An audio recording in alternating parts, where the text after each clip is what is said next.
Good morning, and welcome to Acres of Faith Homestead. I hope you don't mind my messy kitchen today, but we have a whole lot of projects going on, and so I thought I would go ahead and do a little filming so that you could join us as we work on projects today. I'm going to flip the camera around so that you can see what I'm working on. I'm starting to make mulberry jelly as opposed to jam. And I just started that process, so I'm going to go ahead and show you what we're doing. Okay, so I put the mulberries in my big old saucepan here, and I had it filled up probably about this much, so probably 2/3 of the way full, and then I covered it with water, and then I let it simmer for, oh gosh, at least a good hour. You can see I've been washing eggs this morning too. After that, I actually let it cool overnight and let the mulberries sit. So now I'm straining them. If you can see in there, it's not showing up very well, sorry. But I'm using an old cloth, piece of cotton towel actually, and I'm going to set up the tripod so that you can see what I do to get as much of the juice out of there as I possibly can. I'm just using a bowl that just simply fits. I put my strainer over top of it and dump everything in there, and then the juice goes down below. So I'm going to set up the tripod and show you what's next. Okay, so next, I've got a gloved hand. I do that because the mulberries really stain. I don't usually need it on both hands, but one is certainly nice to have. So, probably be okay for the moment. I'm going to just bring up the four corners of this towel, and I'm going to use a rubber band.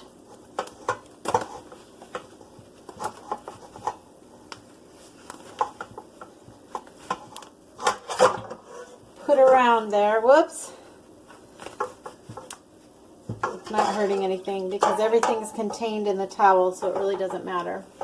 Okay, so as you can see, I've got the rubber band, and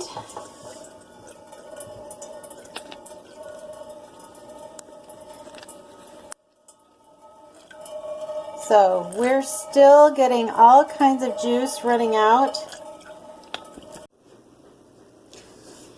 Next, I'm going to just use some jute twine. Take a big hunk of that and snip some off. I don't want the juice from the mulberries or whatever kind of fruit I happen to be doing to get on my cupboards. Even though I have it in my head that I want to change my cupboards, I still don't want them stained by juice because I'll probably change my mind again. So, tying it around, just double knotting it a little bit, and then I'm going to go ahead and lift it up and tie it around this knob. I don't know if you can hear it, but the juice is, any kind of pressure that I put on that bag is really making it drip even more. Okay, so I've adjusted. I'm going to pick up the camera so you can see. Okay, so I've got it hanging there. There we go. Just knot it on. I'll cut it off later. It's hanging over top of, I left my strainer in there just in case something would happen. It would still be strained out, and it's over the bowl. So then what I'm going to do, hopefully I won't disrupt this too much. There we go. I'm just going to use my gloved hand then, and I'm going to squeeze it. So I'm keeping all the pulp inside of the bag, but I'm getting the good juice out of there. And before I'm done, I'll end up using both hands. So I'll have both gloved hands. You can also just twist it. That works really well. Puts pressure on it.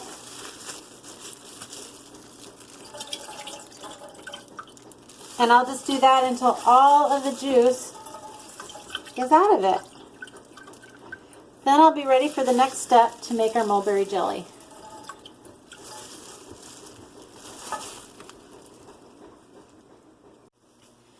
So while the juice is draining out of that cotton towel, and before I do the final squeezes with both gloved hands, I'm going to go ahead and put away the eggs, clear off the counter, get a few things tidied up.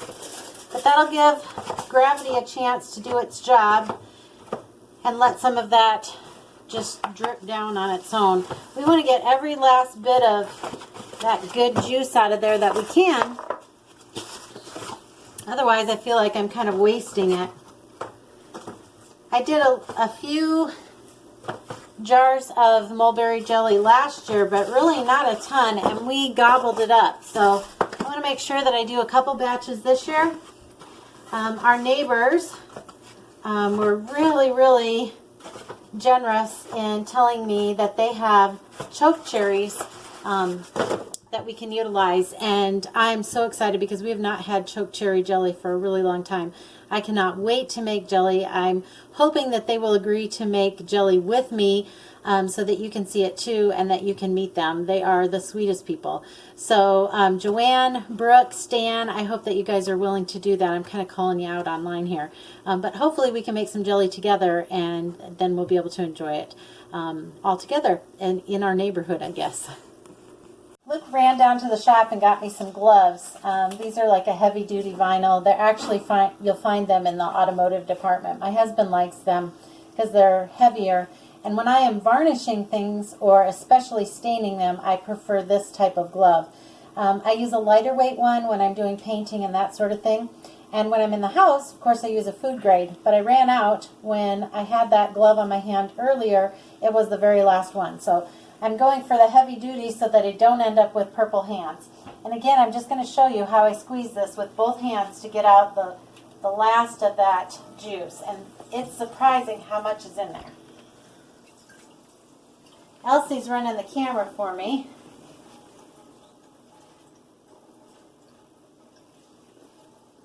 We're spending some time inside today, this afternoon, because it is super warm out.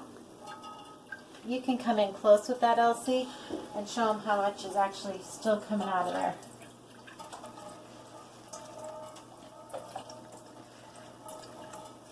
Our bowl is about half full of juice. We'll probably be able to make about 2 batches of jelly out of that.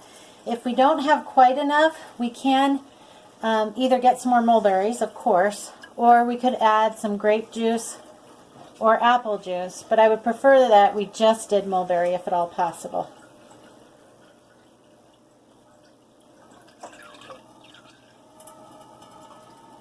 The juice is up to the bottom of my strainer now.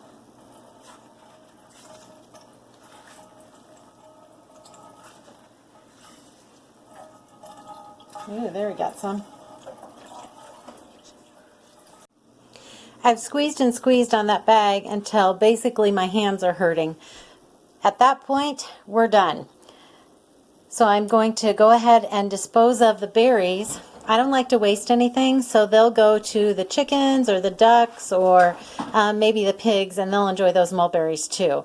Our horses love mulberries, but I don't think they probably want them all smushed up like this. As you can see, we have just under 12 cups.